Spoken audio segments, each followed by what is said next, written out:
Hello friends, welcome back to my YouTube channel Vidyarthi site. This video is presented by me Priya Sarkar. तो friends, हम पढ़ रहे हैं paper 1 unit 6 logical reasoning. Logical reasoning में आज नया टॉपिक पढ़ेंगे हम कैटेगोरिकल प्रपोजिशन। तो सबसे पहले हम कैटेगोरिकल प्रपोजिशन किसे कहते हैं इसको समझ लेते हैं। इसके बाद इसके अंदर क्या क्या चीज़ें पढ़नी है इसके बारे में हम बाद में बात करेंगे। कैटेगोरिकल प्रपोजिशन का मतलब है कैटेगरी प्लस प्रपोजिशन, यानी कि आपका जो स्टेटमेंट है, प्रपोजिशन का मतलब है स्टेटमेंट, आपने जो स्टेटमेंट दी है वो किस वर्ग के अंतर्गत आएगा, इसी चीज़ को हम कैटेगोरिकल प्रपोजिशन कहते हैं।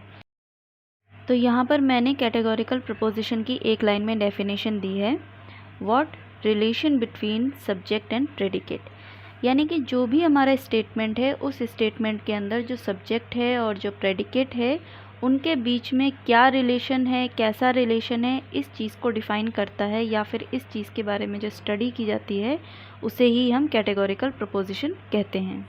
यहाँ पर मैंने कुछ एग्जाम्पल के तौर पर स्टेटमेंट दिए हैं। इन स्टेटमेंट की वैल्यू चाहे ट्रू हो या फॉल्स, हमें इस चीज़ पे फोकस नहीं करना है। यहाँ पर मैंने आपको सिर्फ एग्जाम्पल के बेसिस पर कुछ स्टेटमेंट दिए हैं समझने के लिए। तो ये स्टेटमेंट कुछ इस तरह से दिए हैं, all man are mortal, no man are mortal, some man are mortal, some man are not mortal, यानी कि सभी मनुष्य नश्वर हैं, कोई मनुष्य नश्वर नहीं है, कुछ मनुष्य नश्वर हैं और कुछ मनुष्य नश्वर नहीं हैं। तो यहाँ पे आपको स्टेटमेंट की कैटेगरी डिफाइन हो गई है, जहाँ पे आपको सिर्फ 4 तरह के स्टेटमेंट दिए जाएंगे, all, no, some, some not वाले स्टेटमेंट। ये स्टेटमेंट आपको डायरेक्टली इस प्रकार के जो शब्द हैं वो लिखे हुए नज़र आएंगे, और अगर नहीं नज़र आते हैं तो कहीं ना कहीं आपको स्टेटमेंट में इसका सेंस समझ में आएगा कि जहाँ पे ऑल का सेंस आ रहा है या फिर सम का सेंस आ रहा है। तो अब इसके बाद जो स्टेटमेंट के अंदर जो शब्द लिखे गए हैं इन सबको लॉजिकल रीजनिंग में क्या कहा जाता है इसके बारे में एक बार देख लेते हैं। All, no, some, some not, इन सभी को लॉजिकल रीजनिंग में क्वांटिफायर कहा जाता है। क्वांटिफायर इसीलिए कहा जाता है क्योंकि ये क्वांटिटी को बताते हैं। इसके बाद लिखा है मैन, मैन क्या है, सब्जेक्ट है। इसके बाद है हेल्पिंग वर्ब, लॉजिकल रीजनिंग में हेल्पिंग वर्ब को क्वालिफायर कहा जाता है, क्वालिफायर या फिर कॉप्यूला भी कहा जाता है। इसे क्वालिफायर इसीलिए कहते हैं क्योंकि ये स्टेटमेंट के पॉजिटिव या नेगेटिव होने को बताता है। अगर नॉट लिखा है तो आपका स्टेटमेंट नेगेटिव होगा, अगर नॉट नहीं लिखा है तो आपका स्टेटमेंट पॉजिटिव होगा। इसके बाद आता है मॉर्टल, मॉर्टल को प्रेडिकेट कहा गया है। यहाँ पर इंग्लिश का जो सब्जेक्ट प्रेडिकेट है थोड़ा सा डिफरेंस है लॉजिकल रीजनिंग में। लॉजिकल रीजनिंग में जो हेल्पिंग वर्ब है उसे क्वालिफायर या फिर कॉप्यूला कहा जाता है, और हेल्पिंग वर्ब के बाद जो शब्द लिखा गया है मॉर्टल वो होगा आपका प्रेडिकेट। तो ये स्लाइड आपको अच्छे से समझ में आ गई होगी कि स्टेटमेंट के अंदर जो कुछ भी लिखा गया है उन्हें क्या कहा जाता है। All, no, some, some not, इन्हें क्वांटिफायर कहते हैं क्योंकि ये सब्जेक्ट की क्वांटिटी को बताते हैं। यहाँ पे सब्जेक्ट क्या है, मैन, आर क्या है, कॉप्यूला या क्वालिफायर। क्वालिफायर इसलिए कहते हैं क्योंकि ये स्टेटमेंट की आपकी क्वालिटी को बताता है, अगर पॉजिटिव है तो पॉजिटिव बताएगा, नेगेटिव है तो नेगेटिव बताएगा। इसके बाद है मॉर्टल यानी कि प्रेडिकेट। अब यहाँ पर मैं आपको ये भी समझा देती हूँ कि सब्जेक्ट और प्रेडिकेट के बीच में रिलेशन क्या है, इसी चीज़ को कैटेगोरिकल प्रपोजिशन कहते हैं। सब्जेक्ट है मैन और प्रेडिकेट है मॉर्टल। मैन और मॉर्टल के बीच में क्या रिलेशन है, सबसे पहले तो हम इसकी क्वांटिटी को देख लेते हैं। अगर all, no, some, some not लिखा है तो ये एक रिलेशन बताता है। दूसरा कि आपका जो आर लिखा है ये पॉजिटिव है या नेगेटिव, मतलब आर सिंगल लिखा है या आर के साथ नॉट लगा है। अगर पॉजिटिव है तो पॉजिटिव रिलेशन बताएगा, नेगेटिव है तो नेगेटिव रिलेशन बताएगा। तो इसे ही कैटेगोरिकल प्रपोजिशन कहते हैं, जिसमें हम सब्जेक्ट और प्रेडिकेट के बीच में क्वालिटी और क्वांटिटी के बेस पर रिलेशन पता लगाते हैं। इसके बाद हम कैटेगोरिकल प्रपोजिशन में ही all, no, some, some not, इन सब की डिटेलिंग पढ़ेंगे। यहाँ पर एक डायग्राम दिया है मैंने, जिसमें कि ऑल और नो ये दो टर्म्स मैंने ऊपर लिखे हैं, सम और सम नॉट ये दोनों टर्म्स मैंने नीचे लिखे हैं।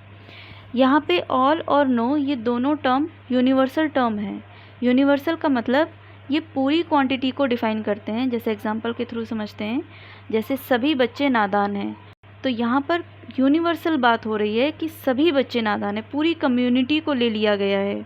इसका एक और एग्जांपल ले लेते हैं, जैसे कोई बच्चा नादान नहीं है, यहाँ पर कोई बच्चा नादान नहीं है, ये भी एक यूनिवर्सल टर्म है, क्योंकि इसमें जो बच्चों की कम्युनिटी है उसमें पूरी क्वांटिटी ले ली गई है कि कोई भी बच्चा ऐसा नहीं है जो नादान है। इसका मतलब है ऑल, नो, ये दोनों टर्म यूनिवर्सल हैं, जिसमें कि ऑल पॉजिटिव है और नो नेगेटिव। इसके बाद है सम और सम नॉट, ये पर्टिकुलर टर्म है क्योंकि ये पूरी क्वांटिटी को डिफ़ाइन नहीं करते हैं, ये कुछ क्वांटिटी को डिफ़ाइन करते हैं, जिसमें कि सम पॉजिटिव है और सम नॉट नेगेटिव। अब इन चारों शब्दों के लिए शॉर्ट फॉर्म इस्तेमाल किया जाता है, जैसे ए, ई, आई, ओ। जहाँ पर भी ऑल होगा वहाँ पे उसका शॉर्ट फॉर्म होगा ए, नो के लिए शॉर्ट फॉर्म है ई, सम के लिए शॉर्ट फॉर्म है आई और सम नॉट के लिए शॉर्ट फॉर्म है ओ, यानी कि ए, ई, आई, ओ। इस तरीके से इन शब्दों के लिए शॉर्ट फॉर्म लिखे गए हैं। तो इस स्लाइड में से आपको क्या क्या चीज़ें याद रखनी है? ऑल और नो ये दोनों टर्म यूनिवर्सल हैं, सम, सम नॉट ये दोनों टर्म पर्टिकुलर हैं, जिसमें से ऑल पॉजिटिव है, नो नेगेटिव, सम पॉजिटिव है और सम नॉट नेगेटिव। अब इन चारों शब्दों के लिए जो शॉर्ट फॉर्म है, इन चीज़ों को भी आपको याद रखना है। ऑल के लिए ए, नो के लिए ई, सम के लिए आई और सम नॉट के लिए ओ। सो बेसिकली हमें कैटेगोरिकल प्रपोजिशन में यही सब पढ़ना है। इसके नेक्स्ट स्लाइड में मैंने थियोरी में मेंशन किया हुआ है, इनको एक बार देख लेते हैं। तो कैटेगोरिकल प्रपोजिशन में हमें सिर्फ 4 टर्म याद रखने हैं, all, no, some, some not. Basically सिर्फ 2 ही टर्म होते हैं, ऑल और सम। इसी के ही नेगेटिव को हम नो और सम नॉट कहते हैं। जैसे मैंने यहाँ पे 2 ही टर्म लिखे हैं, पहला है ऑल और दूसरा है सम। ऑल के पॉजिटिव और नेगेटिव दोनों केस होते हैं, सम के भी पॉजिटिव और नेगेटिव दोनों केस होते हैं। कैसे, यहाँ पे देख लेते हैं एक बार। ऑल मैन आर मॉर्टल, देखिए यहाँ पे जो ऑल मैन आर मॉर्टल लिखा है ये एक पॉजिटिव स्टेटमेंट है, किसका? ऑल का। अब ऑल का ही नेगेटिव स्टेटमेंट है all man are not mortal, यानी कि सभी मनुष्य नश्वर नहीं है।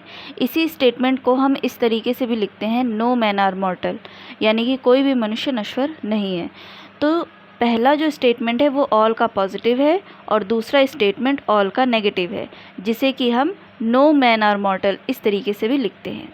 दूसरा है सम। सम के भी 2 ही केस हैं, पॉजिटिव और नेगेटिव, जिसमें से पहला है सम मैन आर ऑनेस्ट, ये इसका पॉजिटिव स्टेटमेंट है। सम मैन आर नॉट ऑनेस्ट, ये इसका नेगेटिव स्टेटमेंट है।